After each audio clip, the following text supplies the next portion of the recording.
Okay, so Darryl, what's this you're doing there? Doesn't look like a clock. Not that part, but it actually goes into the clock.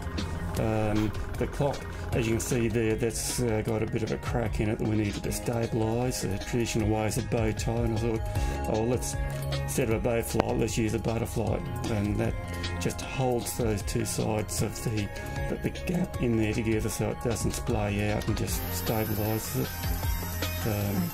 Okay, what's that you're doing there? That's routing and excavation for the butterfly to fit in so it actually holds tight.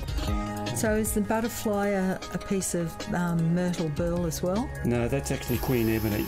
That's about a 3mm piece of Queen Ebony, and it's very strong and very tough timber. Okay, so it's the iron band that holds it together? Yeah. Okay. Just there I'm doing the fine detail on there because the router was too thick to get the fine detail in the butterfly. So I'm using an engraving tool to just make it fit exactly. And here?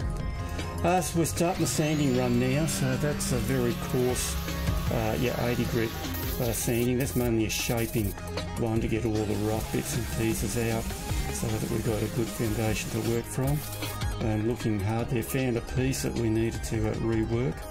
Need a scraper, just pulling that back to the right way.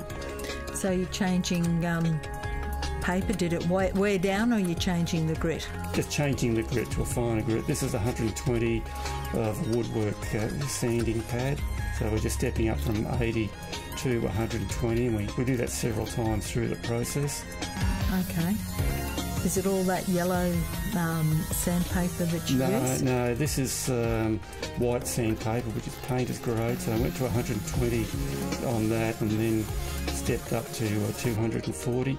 Now by this stage to put some protection down because the sanding grains themselves would leave a scratch on there, so we're now protecting the sanding area itself. So you sand both front and back? Yeah.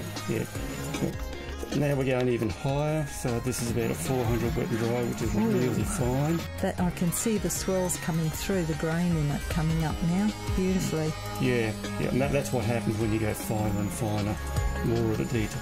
Here we are, we're just washing now. We're up at 1200 before, and that's got what we want. Now we're trying to glue the butterfly in so that it stabilises that gap.